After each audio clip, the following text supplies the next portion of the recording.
ကောင်လေးတယောက်ကကြောက်တုံးစက်ကူကက်ကြီးကစားတာကနေတဆင့်တခြားလူတွေရဲ့စွမ်းရည်တွေကိုခိုးယူနိုင်ပြီးသူကကျွန်တော်ကိုပြစ်မှတ်ထားခဲ့တယ်ကျွန်တော်ကကောင်းကင်တကားကလူတွေကိုစာအုပ်တွေဖြစ်ပြောင်းလဲနိုင်တယ်အဲ့ဒီစာတွေကိုရေးနေတဲ့၍သူတို့ရဲ့လုပ်ရက်တွေနဲ့အတွေးတွေကိုပြောင်းလဲနိုင်တယ်နေ့တိုင်းကောင်လေးကကျွန်တော်အိမ်ရှိမှာစောင့်နေပြီးသူနဲ့ကြောက်တုံးစက်ကူကက်ကြီးကစားဖို့ကျွန်တော်ကိုနှောက်ယှက်နေခဲ့တယ်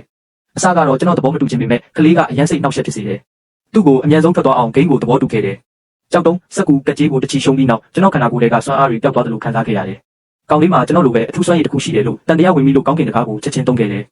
ကံကောင်းထောက်မှစွာပဲအဲ့ဒီစွမ်းရည်ကအလုပ်ဖြစ်ပေမဲ့သူ့ရဲ့မညံစာအုပ်ထဲမှာသူ့ရဲ့စွမ်းရည်မတန်မရှိဘူးကျွန်တော်နဲ့ကြောက်တုံးစက်ကူကက်ကြီးမကစားဘူးအမိတ်ပေးစာရေးလိုက်ရုံပဲအံ့ဩစရာကောင်းတာကနေရာမှာတင်ရထားတဲ့ကောင်လေးကကောင်းကင်တကားကိုလုံးဝလိလူရှုပြီးကျွန်တော်နဲ့ဆက်ပြောနေတယ်ကျွန်တော်အတွက်လက်ခံဖို့ကိုခက်ခဲတာကကျွန်တော်ရေးထားတဲ့ကွန်မန်းကသူ့အလိုလိုပြောင်းလဲသွားတာပါပဲကြောက်တုံးစက်ကူကက်ကြီးကစားခွင့်မရတော့တဲ့အထိဖြစ်သွားပါတယ်ကြောက်တုံးစက်ကူကက်ကြီးကိန်းကအချီတုံးချီပဲကစားရတယ်ဆိုတာသိလိုက်ရပါတယ်သူအချီတချီနိုင်ကျွန်တော်ရဲ့စွမ်းရည်ရဲ့သုံးပုံတစ်ခုကိုယူသွားပါတယ်ကျွန်တော်ရဲ့စွမ်းရည်ကိုပြန်ရဖို့စက်ကစားဖို့ပဲရွေးချယ်စရာရှိတော့တယ်ဒါပေမဲ့ကြောက်တုံးစက်ကူကက်ကြီးကကံကောင်းခြင်းတစ်ခုတည်းနဲ့မပြီးပါဘူးစိတ်ပိုင်းဆိုင်ရာတိုက်ပွဲတစ်ခုလည်းဖြစ်ပါတယ်သူ့ကိုဖိအားနဲ့အနိုင်ယူခြင်းပေမဲ့ကောင်လေးကတော့လုံးဝထိခိုက်မှာမဟုတ်ပါဘူး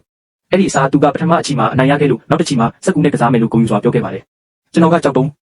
စက်ကူကက်ကြီးကျွမ်းကျင်သူမဟုတ်ပါဘူးသူကကျွန်တော်ရဲ့အတွေ့အခေါ်ကိုနားလည်ပြီးသားပါရလဒ်အနေနဲ့ကျွန်တော်စက်ကူနဲ့ထပ်ရှုံးပြီးကျွန်တော်ရဲ့စွမ်းအားရဲ့နောက်ထပ်သုံးပုံတစ်ပုံဆုံးရှုံးသွားပါတယ်ဒါပေမဲ့ဂိမ်းစတင်တဲ့အခါတစ်ဖက်တည်းနဲ့အဆုံးသတ်လို့မရပါဘူး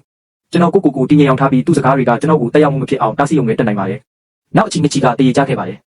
ကောင်လေးကတူညီတဲ့တန်ပတ်နဲ့ပထမဆုံးအကြိမ်ကြုံတွေ့ခဲ့ရတာပါသူကကျွန်တော်ကိုရှော့တော့တာရက်လိုက်ပြီးသူ့ရဲ့ကံကောင်းခြင်းအားလုံးကိုချက်ချင်းအသုံးပြုပြီးခံခွဲစာတရုပ်ပြတာကိုလှုပ်ဆောင်လိုက်တယ်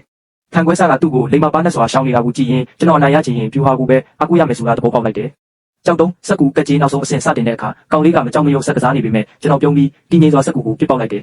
ကောင်လေးကဒါကိုနားမလည်ပေမဲ့လက်ကွက်တွေကြံသေးတယ်လို့သူမယုံဘူးသူကကက်ကြီးနဲ့ချက်ချင်းပြစ်ပြီးဂိမ်းကိုအဆုံးသတ်ဖို့ပြင်ဆင်လိုက်တယ်အဲ့ဒီအချိန်မှာကျွန်တော်မန်ကာစာအုပ်တအုပ်ကိုထုတ်ယူလိုက်တယ်သူကက်ကြီးနဲ့လှုပ်တော့မဲ့အချိန်မှာသူ့လက်ကမထိန်နိုင်တော့အောင်ကြောက်တုံးတွေဖြစ်လာတယ်သူ့ရဲ့မညံစာအုပ်ကိုကျွန်တော်ကြည့်လိုက်တော့သူ့အကြောင်းထူးဆန်းတဲ့အခြေအနေကိုတွေ့လိုက်ရတယ်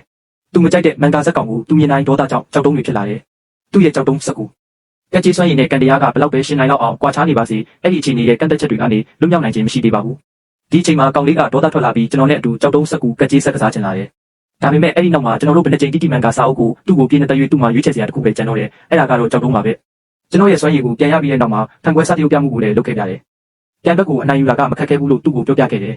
တကယ်ခက်ခဲတာကကိုယ့်ရဲ့အားနည်းချက်ကိုအနိုင်ယူတာပဲဖြစ်ပါတယ်ဘိုင်